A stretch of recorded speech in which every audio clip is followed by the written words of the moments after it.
அனைவருக்கும் வணக்கம். இன்றைக்கி என்ன பார்க்க போகிறோம்னா டிஎன்ஏ 2025 சாய்ஸ் ஃபில்லிங் தான் ஃபஸ்ட்டு பார்க்க போகிறோம். இப்போ நமக்கு வந்து லாஸ்ட் வீடியோவில் என்ன பார்த்துருந்தோம் அப்படின்னா வந்து 4 ஸ்டேஜஸ் வந்து நமக்கு வந்து கவுன்சிலிங் ரவுண்டில் இருக்குது. அதில் ஃபஸ்ட் ஸ்டேஜ் வந்து சாய்ஸ் ஃபில்லிங்கிறத பார்த்துருந்தோம். இப்போ சாய்ஸ் ஃபில்லிங் பொறுத்த வரைக்கும் உங்களுக்கு என்ன சொல்லியிருக்காங்க அப்படின்னா 3 days வந்து டைம் கொடுக்குறாங்க. ஓகே, உங்களுக்கு இப்போ கிளியராக மென்ஷன் பண்ணிக்கிறாங்க. நான் காட்டுறேன். ஸோ அதை பாருங்கள், உங்களுக்கு வந்து 3 days வந்து சாய்ஸ் ஃபில்லிங் கொடுத்துருக்காங்க. அந்த 3 daysல வந்து நீங்கள் என்ன பண்ணணும் அப்படின்னா வந்து உங்களுக்கு எந்தெந்த காலேஜஸ் வந்து உங்களுக்கு வந்து ஓகே உங்களுக்கு வந்து சீட்ஸ் இருக்குதோ அந்த காலேஜஸ் வந்து நீங்கள் வந்து ஃபஸ்ட்டு அலாட் பண்ணி வைக்கணும். ஃபார் எக்ஸாம்பிள், இப்போ உங்களோட கவுன்சிலிங் வந்து நீங்கள் வந்து ரவுண்ட் 2ல் இருக்கிறீங்க அப்படின்னா உங்களுக்கு வந்து ரவுண்ட் 1ல் கவர்மெண்ட் காலேஜ் நீங்கள் சப்போஸ் ப்ரிஃபர் பண்ணி வச்சுருக்கிறீங்க, ஒரு கவர்மெண்ட் காலேஜ். பட் அதில் வந்து சீட் இல்லை, ஓசி கேட்டகரி இல்லை, பிசி கேட்டகரி இல்லை அப்படின்னா நீங்கள் வந்து அதை வந்து சாய்ஸ் ஃபில்லிங்கில் போட முடியாது. ஃபஸ்ட் திங் அதை ஞாபகம் வச்சுக்கணும். ஓகே, உங்களுக்கு சீட் வந்து 0-0 இருந்துச்சுனாலே அதை வந்து நீங்கள் வந்து சாய்ஸ் ஃபில்லிங்கில் ஆட் பண்ணவே முடியாது. ஓகே, ஸோ நெக்ஸ்ட்டு நீங்கள் என்ன பண்ணணும் அப்படின்னா ஒன்ஸ் வந்து உங்களுக்கு வந்து ரவுண்டு 1 முடிஞ்சதுக்கப்புறம் ஒரு ஷீட் வந்து ரிலீஸ் பண்ணுவாங்க. ஓகே, என்டையராக ஒரு பிடிஎஃப் வந்து ரிலீஸ் பண்ணுவாங்க. அதில் வந்து நீங்கள் வேகன்சி வந்து பார்த்துக்கலாம். அதை நான் ஜஸ்ட் இதில் காமிக்கிறேன். அந்த சாம்பிள்ஸ் ஜஸ்ட் உங்களுக்கு ஒரு சாம்பிள் காட்டுறேன், அதை பாருங்கள். ஸோ அந்த பிடிஎஃப் நீங்கள் பார்த்துட்டு இப்போ அதில் வந்து உங்களுக்கு வேகன்சி கூட இருக்குது. ஃபார் எக்ஸாம்பிள் ஓசிக்கு ஒரு 8, பிசிக்கு ஒரு 8, அந்த மாதிரி ஒரு கேட்டகரி இருக்குது அப்படின்னா உங்களுக்கு ரெண்டுலேயுமே வந்து சீட்ஸ் இருக்குது. எய்தர் உங்களுக்கு வந்து ஓசியில் சீட் இல்லாமல் 0வாக இருக்கலாம், உங்கள் கேஸ்ட்டு எஸ்சியாக இருக்கலாம், எஸ்டியாக இருக்கலாம், எம்பிசியாக இருக்கலாம், பிசிஎம்மாக இருக்கலாம், இல்லை பிசியாக இருக்கலாம். ஸோ அந்த கேஸ்ட்டில் உங்களுக்கு வந்து சம் நம்பர்ஸ் இருக்கும். இப்போ வந்து 8 நம்பர்ஸ் வந்து அதில் இருக்குது, ஓசியில் வந்து 0வாக இருக்குது அப்படின்னா அது உங்களுக்கு வந்து அப்ளிகபிள் தான். நீங்கள் பிசி கேட்டகரியாக இருக்கீங்க, பிசியில் உங்களுக்கு வந்து 8 சீட்ஸ் இருக்குது ஒரு காலேஜில். ஸோ அப்போ நீங்கள் அதை வந்து சாய்ஸ் ஃபில்லிங்கில் போடலாமான்னு கேட்டிங்கன்னா கண்டிப்பாக போடலாம். ஓகே, ஸோ 0-0 இருந்தால் மட்டும்தான் உங்களுக்கு வந்து போட முடியாது. ஓசிலையும் 0, உங்கள் கேஸ்ட்லேயும் 0 இருந்துச்சுன்னா நீங்கள் வந்து என்ன பண்ண முடியாதுன்னா அதை வந்து கவுன்சிலிங்கில் அப்ளை பண்ணவே முடியாது. அந்த சாய்ஸ் அந்த பர்டிகுலர் கோர்ஸையும் அந்த காலேஜையும் நீங்கள் வந்து அப்ளை பண்ண முடியாது. Okay, and one more thing, choice ஃபில்லிங்கில் வந்து நீங்கள் வந்து எவ்வளோ காலேஜஸ் வந்து நீங்கள் வந்து அப்ளை பண்ணலாம் அப்படிங்கிற யோசிப்பீங்க. ஸோ காலேஜஸ் பொறுத்த வரைக்கும் நீங்கள் வந்து உங்கள் கட் ஆஃப் ரேஞ்சுக்கு வந்து உங்களுக்கு வந்து ப்ரிஃபர்டு காலேஜஸ் வந்து நீங்கள் ஆல்ரெடி லிஸ்ட் அவுட் பண்ணி வச்சுக்கிங்க. மினிமம் ஒரு 10 காலேஜஸ் வந்து எடுத்துக்கலாம். ஓகே, ஸோ 10 காலேஜஸில் வந்து உங்கள் கட் ஆஃப் ரேஞ்சுக்கு வந்து என்ன காலேஜஸ்லாம் இருக்கும் அப்படிங்கிறத நீங்கள் ஏர்லியராகவே ப்ரெடிக்ட் பண்ணிக்கிங்க. நமக்கு வந்து டிஎன்இ வெப்சைட்லேயே இருக்குது கட் ஆஃப்னு சொல்லி ஒரு ஆப்ஷன். ஸோ அதில் போய் செக் பண்ணிக்கிங்க. உங்களுக்கு வந்து லாஸ்ட் இயர் கட் ஆஃப்ங்கிறது உங்களுக்கு கொடுத்துருப்பாங்க. அதை செக் பண்ணி நீங்கள் வந்து அந்த பர்டிகுலர் கட் ஆஃபுக்கு வந்து உங்களுக்கு கிடைக்குமா கிடைக்காதுங்கிறத நீங்கள் செக் பண்ணிவிட்டு அந்த காலேஜஸ் வந்து நீங்கள் ப்ரிஃபரன்ஸில் வச்சுக்கோங்க. அண்ட் அதுக்கப்புறம் ரவுண்டு 1 ரிசல்ட் வந்ததுக்கப்புறம் நீங்கள் வந்து ஃபார் எக்ஸாம்பிள் நீங்கள் ரவுண்ட் 2ல் இருக்கிறீங்க அப்படின்னா ரவுண்ட் 1 ரிசல்ட்டோட பிடிஎஃபை செக் பண்ணிவிட்டு அதில் சீட்ஸ் இருக்குதா இல்லையான்னு செக் பண்ணிவிட்டு அந்த காலேஜஸ் வந்து நீங்கள் வந்து செக் பண்ணி நம்ம வந்து சாய்ஸ் ஃபில்லிங் நீங்கள் வந்து ஃபில் பண்ணிக்கலாம். ஸோ சாய்ஸ் ஃபில்லிங் ஒன்றும் இல்லை, ஜஸ்ட் உங்களுக்கு என்ன இருக்கும் அப்படின்னா ஒரு பேஜ் ஓப்பன் ஆகும். நீங்கள் வந்து காலேஜை கிளிக் பண்ணணும், கோர்ஸ் கிளிக் பண்ணணும், இந்த மாதிரி இருக்கும். ஓகே, ஸோ நீங்கள் வந்து என் நம்பர் ஆஃப் காலேஜஸ் நீங்கள் எவ்வளோ காலேஜஸ்னாலும் ஃபில் பண்ணிக்கலாம். அண்ட் கோர்ஸும் பார்த்தீங்கன்னா நீங்கள் வந்து எவ்வளோ கோர்ஸ்னாலும் நீங்கள் வச்சுக்கலாம். ஃபார் எக்ஸாம்பிள், நீங்கள் வந்து ஒரு காலேஜ் நான் சூஸ் பண்ணுறேன் அப்படின்னா அதில் ஒரு கோர்ஸ் மட்டும்தான் சூஸ் பண்ண முடியுமா அப்படின்னு யோசிக்கக்கூடாது.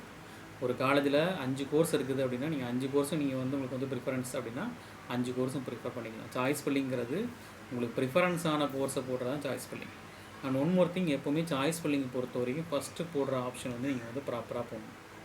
ஸோ ஏன் சொல்கிறேன் அப்படின்னா இப்போ உங்களுக்கு வந்து மோஸ்ட் ப்ராபபிளி உங்களுக்கு வந்து நீங்கள் செக் பண்ணிட்டீங்க அந்த ரவுண்ட் 1ஓட என்டையர் பிடிஎஃப்பை, அதை வந்து நீங்கள் செக் பண்ணி பார்க்கும்போது உங்களுக்கு வந்து இந்த காலேஜ் வந்து மோஸ்ட்லி எனக்கு கிடைக்கும். அது எப்படி ப்ரெடிக்ட் பண்ணலாம் அப்படின்னா உங்களுக்கு வந்து ஓசி கேட்டகரிலையும் ஒரு மெஜாரிட்டி ஆஃப் சீட்ஸ் இருக்குது. ஃபார் எக்ஸாம்பிள் ஒரு 8 சீட்ஸ் இருக்குது, பிசிலையும் வந்து ஒரு 8 சீட்ஸ் இருக்குது. அப்போ டெஃபினட்டாக உங்களுக்கு வந்து அந்த காலேஜ் வந்து கிடைக்கிறதுக்கு நிறைய சான்ஸ் இருக்குது. ஓகே, ஸோ இந்த பர்டிகுலர் ரெண்டுலேயுமே ஓசி அண்ட் உங்கள் கேட்டகரி, ஸோ இந்த 2 கேட்டகரிலையும் உங்களுக்கு வந்து சீட்ஸ் இருக்குது அப்படின்னா நீங்கள் டெஃபினட்டாக என்ன பண்ணலாம்னா அந்த பர்டிகுலர் காலேஜை வந்து நீங்கள் சாய்ஸ் ஃபில்லிங்கில் போடலாம். அண்ட் ஃபஸ்ட்லேயே நீங்கள் வந்து அதை வைக்கலாம். ஓகே, இதே ஓசியில் உங்களுக்கு 0 இருக்குது அண்ட் உங்கள் கேஸ்ட்டில் மட்டும்தான் உங்களுக்கு வந்து கிடைக்கிறதுக்கு ஆப்ஷன் இருக்குது பிசியில் அப்படின்னா ஃபார் எக்ஸாம்பிள் உங்களுக்கு வந்து ரவுண்ட் 2ஓட ஸ்டார்டிங் கட் ஆஃப் வந்து ஒரு 179 வச்சுக்கலாம். ஓகே, உங்கள் கட் ஆஃப் வந்து ஒரு 178 இருக்குது அப்படின்னா நீங்கள் வந்து தாராளமாக அதை போடலாம். ஏன்னா மோஸ்ட் ப்ராப்ளம் உங்களுக்கு கிடைக்கும். இதே உங்கள் கட் ஆஃப் வந்து ஒரு 160 அந்த ரேஞ்சில் இருக்குது, அதாவது லீஸ்ட் அவங்களுக்கு வந்து ரவுண்ட் 2 ஃபார் எக்ஸாம்பிள் 179லேருந்து ஒரு 160 வரைக்கும் வச்சுருக்காங்கன்னு வச்சுக்கலாம். ஓகே, ஸோ கடைசியாக இருக்கிற மார்க்கு கிட்ட தான் நீங்கள் இருக்கிறீங்க. ஸோ அப்போ அந்த மாதிரி இருக்கும்போது நீங்கள் ஃபஸ்ட்டு என்ன பண்ணணும் அப்படின்னா வந்து உங்களுக்கு ஓசி கேட்டகரியில் 0வாக இருக்குது, பிசியில் உங்களுக்கு வந்து ஒரு 8 சீட்ஸ் இருக்குதுன்னா அந்த 8 சீட்ஸ் வந்து உங்களுக்கு கிடைக்காம தான் போகும். ஏன்னா நீங்கள் வந்து லாஸ்ட்டாக இருக்கிற 160க்கு நியர்பை தான் நீங்கள் இருக்கிறீங்க. ஓகே, கவுன்சிலிங் எப்படி அலாட் பண்ணுங்கிறது உங்களுக்கு கிளியராக போட்டிருக்காங்க. கேண்டிடேட்ஸ் அலாட்மெண்ட் என்ன பண்ணியிருக்காங்க, எப்படி கம்ப்யூட்டர் அலாட் பண்ணும் அப்படின்னா, based on rank, community and seeds availability, இதை பொறுத்து தான் உங்களுக்கு வந்து உங்களோட காலேஜ் வந்து அலாட் பண்ணும். Okay, computer. ஸோ இப்போ நீங்கள் பார்த்தீங்க அப்படின்னா வந்து நீங்கள் எப்போவுமே வந்து ஒரு ஃபஸ்ட்டு போடுற காலேஜை நீங்கள் வந்து ப்ராப்பராக சூஸ் பண்ணணும். ஃபஸ்ட்டு திங், அதில் மோஸ்ட் ப்ராபப்ளி நீங்கள் என்ன பண்ணுங்கள், ஓசி பிசி ரெண்டுலேயுமே உங்களுக்கு வந்து மெஜாரிட்டி ஆஃப் சீட்ஸ் இருந்துச்சு அப்படின்னா நீங்கள் தாராளமாக வந்து அதை வந்து ஃபஸ்ட்டு சாய்ஸில் போடலாம். இல்லை உங்களுக்கு கம்மியாக சீட்ஸ் இருக்குது அப்படின்னா அதை வந்து நீங்கள் வந்து 2 or 3 சாய்ஸில் போடுறது தான் பெட்டர். இது என்னோடய ஒப்பீனியன். அண்ட் இதை பண்ணிங்கன்னா உங்களுக்கு வந்து டெஃபினட்டாக உங்களுக்கு வந்து ஃபஸ்ட்டு சாய்ஸில் வந்து உங்களுக்கு நீங்கள் போடுற காலேஜ் வந்து ஆல்மோஸ்ட் வந்து உங்களுக்கு கிடைக்க நிறைய சான்ஸ் இருக்குது. ஓகே, ஏன்னா ஃபஸ்ட்டு சாய்ஸில் நீங்கள் போடுற காலேஜ் உங்களுக்கு வந்து அலாட் ஆகிடுச்சு அப்படின்னா டெஃபினட்டாக உங்களுக்கு வந்து என்ன ஆயிரும்னா நெக்ஸ்ட் டே உங்களுக்கு வந்து ஆர்டர் வந்துடும். இப்போ 3 days உங்களுக்கு டைம் கொடுப்பாங்க சாய்ஸ் ஃபில்லிங்க்கு.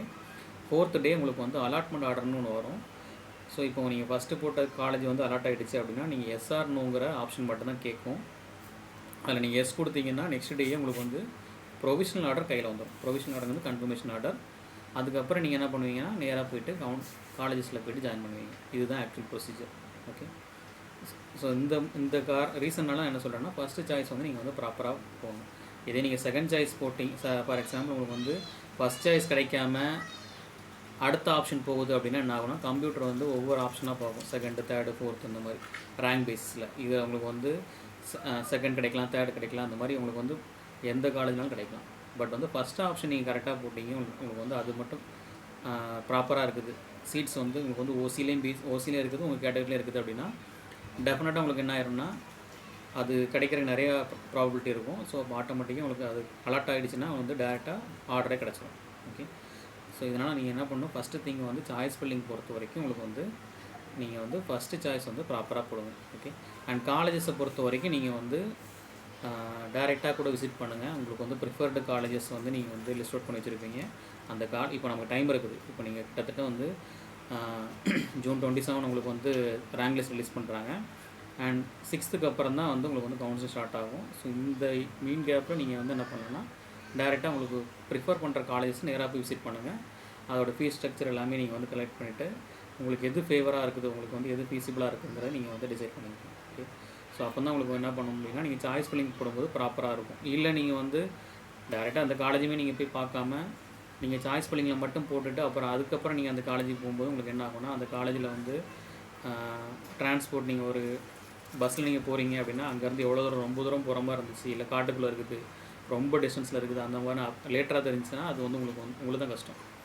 ஸோ எல்லாத்தையும் நீங்கள் என்ன பண்ணீங்க, ஸ்டார்டிங்லேயே வந்து யூ ஹேவ் டு ஐடென்டிஃபை, எல்லாத்தையும் ப்ராப்பராக ஐடென்டிஃபை பண்ணிக்கிங்க. அண்ட் என்னென்ன ட்ராபேக்ஸ் இருக்குது, இல்லை என்னென்ன இஷ்யூஸ் இருக்குங்கிறது நீங்கள் ஃபஸ்ட்டே ஃபைண்ட் அவுட் பண்ணிக்கலாம். ஸோ ஒன்ஸ் நீங்கள் ஃபைண்ட் அவுட் பண்ணிங்கன்னா அது ஆட்டோமேட்டிக்காக நீங்கள் உங்களுக்கு அந்த காலேஜ் ஜாயின் பண்ணணுமா வேண்டாம் மாதிரி நீங்கள் ஃபில்டர் பண்ணிக்கணும். ஓகே, ஸோ நிறைய பேர் வந்து எக்கனாமிக் லெவலில் இருப்பீங்க. ஸோ அப்போ அந்த ஃபீஸை நீங்கள் வந்து பே பண்ண முடியுமா, ஹாஸ்டல் ஃபீஸ் பே பண்ண முடியுமா, எல்லாமே நீங்கள் செக் பண்ணிக்கணும் ஸ்டார்டிங். ஓகே, ஸோ இப்போ ஃபஸ்ட்டு திங் வந்து இந்த வீடியோவில் பொறுத்த வரைக்கும் நம்ம வந்து என்ன சொல்கிறோம் அப்படின்னா சாய்ஸ் ஃபில்லிங்கில் நீங்கள் ஃபஸ்ட்டு சாய்ஸ் மட்டும் கரெக்டாக போடுறதுக்கு வந்து ப்ராப்பராக ஐடென்டிஃபை பண்ணிக்கணும். ஒரு டவுட் இருந்துச்சு அப்படின்னா வாட்ஸ்அப் சேனல் நான் வந்து க்ரியேட் பண்ணியிருக்கிறேன். ஸோ அதை வந்து நான் வந்து லிங்க்கில் டிஸ்கிரிப்ஷனில் போட்டிருக்கேன், அதை வந்து ஜாயின் பண்ணிக்கோங்க. ஸோ உங்கள் டவுட்ஸ் வந்து நீங்கள் வந்து அதில் போஸ்ட் பண்ணுங்கள், நான் வந்து கிளாரிஃபை பண்ணிக்கிறேன். ஓகே, ஸோ எந்த டவுட்னாலும் நீங்கள் அதில் போஸ்ட் பண்ணிக்கோங்க. ஸோ வாட்ஸ்அப் சேனலோட லிங்க் நான் வந்து டிஸ்கிரிப்ஷனில் போட்டிருக்கேன், செக் பண்ணிக்கோங்க. ஸோ இந்த வீடியோ உங்களுக்கு கண்டிப்பாக யூஸ்ஃபுல்லாக வந்துருக்கும். ஸோ இதுக்கு அடுத்த ஸ்டெப்பு நம்ம என்ன பார்க்க போகிறோம் அப்படின்னா வந்து அலாட்மெண்ட்டு. ஸோ ஃபஸ்ட்டு ஸ்டெப் வந்து நம்ம வந்து சாய்ஸ் ஃபில்லிங் பார்த்துட்டோம். இதுக்கு அடுத்து அலாட்மெண்ட்டுங்கிறது அடுத்த ஸ்டெப் இருக்குது, அதை நம்ம நெக்ஸ்ட் வீடியோவில் பார்க்கலாம். ஸோ இந்த வீடியோ கண்டிப்பாக உங்களுக்கு யூஸ்ஃபுல்லாக வந்துருக்கும். யூஸ்ஃபுல்லாக இருந்துச்சுன்னா லைக் பண்ணுங்கள், சப்ஸ்கிரைப் பண்ணுங்கள். தேங்க்யூ.